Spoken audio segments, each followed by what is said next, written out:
대한민국이 세계를 놀라게 한 초대형 선박 이지스호를 개발했습니다. 오늘은 강력한 한국식 비밀병기 함대에 탑재된 첨단 기술을 소개합니다. 한편 초계함에 비해 규모가 큰 군함인 구축함 3,500톤급은 대함, 대잠 공격을 주 임무로 하는 중대형 함정이다.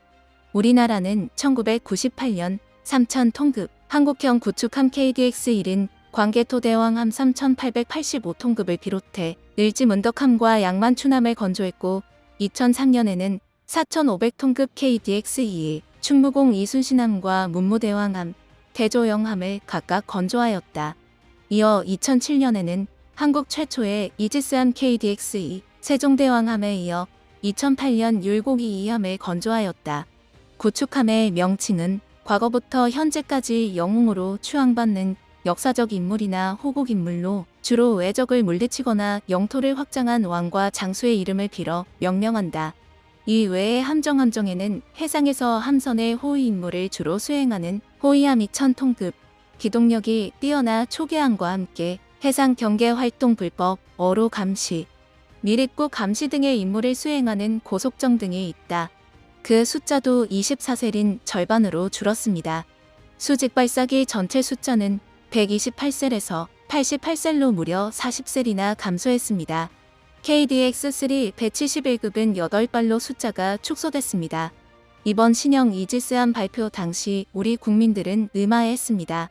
이전 버전인 세종대왕급의 압도적인 무장은 이미 세계가 인정할 만큼 강력했는데 군함 중 가장 대형인 함정으로서 강력한 포화력과 상당한 방어력이 갖추어져 있고 내구력도 풍부하며 속력도 고속이므로 군함의 건조 기술의 핵심으로 발달되어 왔다.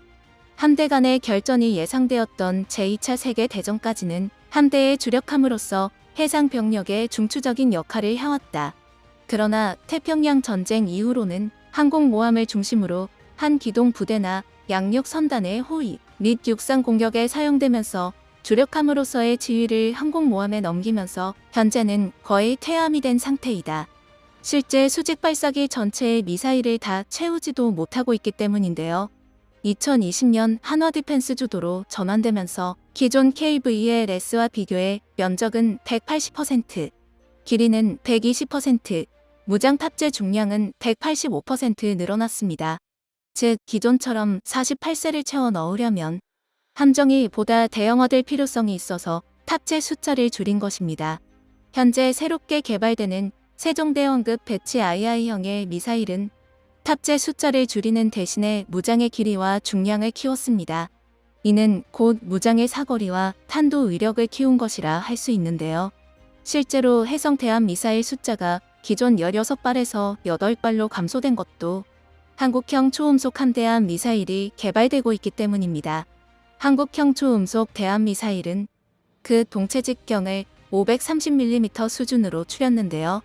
그 이유는 수직 발사형으로 개발되고 있기 때문입니다.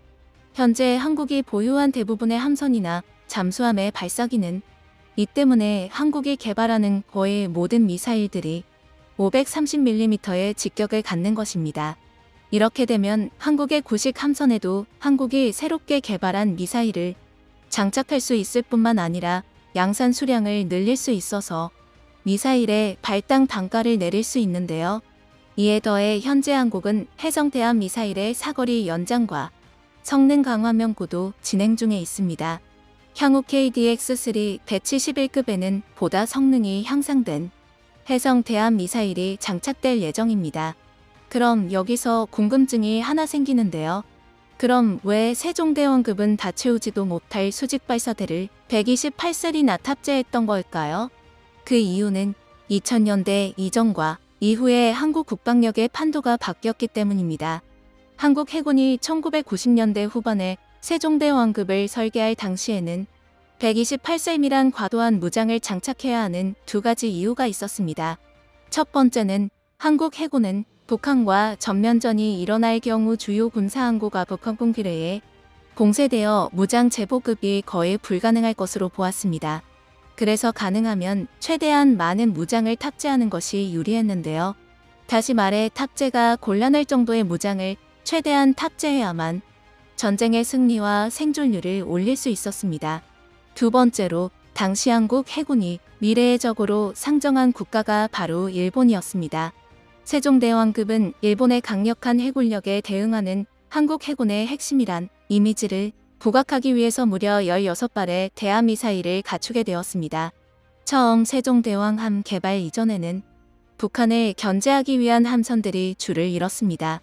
하지만 지난 20여 년 동안 한국 해군의 전력이 급격히 증강되면서 북한의 수상전 전력은 이제 한국 해군에게는 큰 위협이 되지 않게 되었습니다. 이와 함께 한국은 비현실적일 정도로 강력한 미사일을 보유한 강국이 됐습니다. 그래서 KDX-3 171급은 합리적인 배수량과 무장 탑재량을 선택하게 된 것인데요. 이것이 갖는 의미가 매우 큽니다.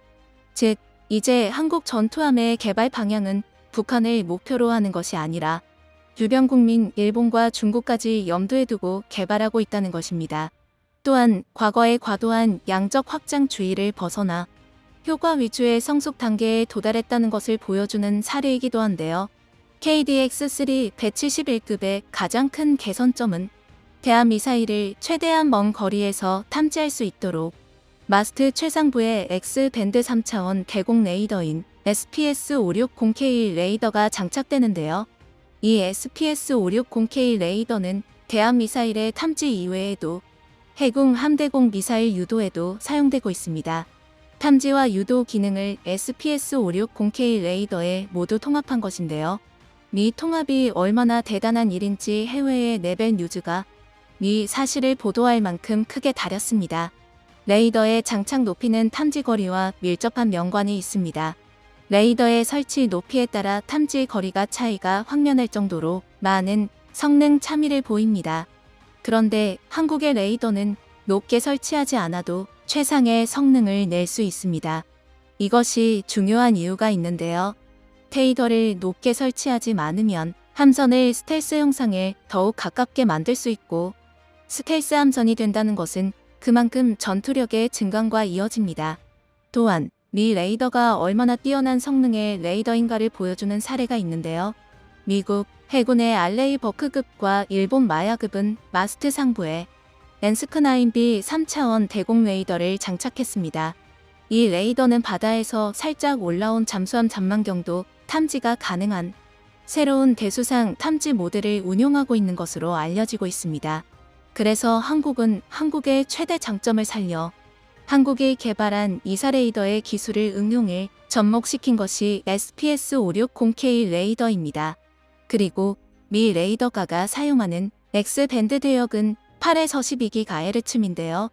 이는 기존 SPY1DV가 사용하는 S밴드인 2에서 4GHz보다 해상도가 높습니다.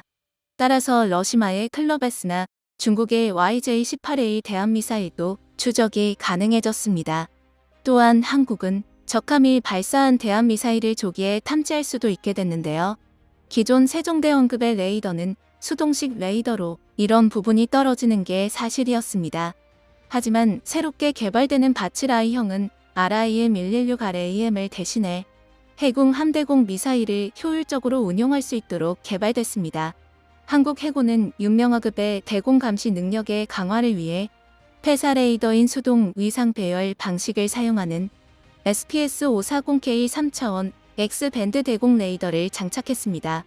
이어서 천왕봉급 상륙함에서도 대공 감시 및 해군 함대공 미사일 유도용으로 장착했습니다.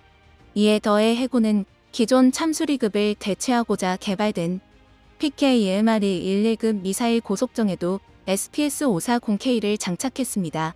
그런데 장착 이후 심각한 문제가 발견되었습니다. 바로 작은 함선에는 미 레이더가 제 성능을 발휘하지 못한다는 것인데요. 윤명하급의 만재 배수량은 570톤, 미사일 고속정 PKMRE-11급은 만재 배수량이 230톤에 불과해 파도와 악천 후에 심하게 흔들립니다. 그 심한 흔들림으로 인해 SPS-540K 레이더가 제대로 목표 추적을 유지하지 못하는 문제가 발견된 것이죠. 그래서 주변 환경에 대한 대응력이 다소 떨어지는 게 사실이었습니다. 이는 그동안 한국이 이사 레이더 증폭 소자를 자체 개발하지 못해 고형 방식의 레이더를 장착해서 벌어진 일인데요. 하지만 이사 레이더가 국산 레이더가 된 현재는 PKM-111의 레이더도 개선 작업이 이루어지고 있습니다. 반면 SPS560K 레이더는 반도체형 전력 증폭 기습화를 국산화에 적용하면서 흔들림 성능 보정과 탐지 거리를 25%나 늘렸습니다. 모든 방산 무기의 무장 체계는 항상 레이더와 쌍을 이룬다는 점에서 한국 해군의 SPS560K 레이더 장착은 해외 군사 매체에서도 비중 있게 다루었을 만큼 그래서 운용상 발견된 몇몇 문제점을 개선하면서 성능을 몇 단계 끌어올리게 된 것이 한국이 개발한 이사 기술이 적용된 SPS560K 레이더입니다. 이뿐만이 아닙니다. KDX-3 171급은 RAM 함대공 미사일을 대신해 해공 함대공 미사일을 장착하고 있습니다. 이 해공 함대공 미사일은 기존 세종대왕급에 장착된 시청자님의 현명한 의견을 댓글로 남겨주시기 바랍니다. 유튜브 채널 무기의 황제TV 본 포스팅이 도움이 되셨다면 구독과 댓글, 관심 표현해주세요. 시청해주셔서 감사합니다.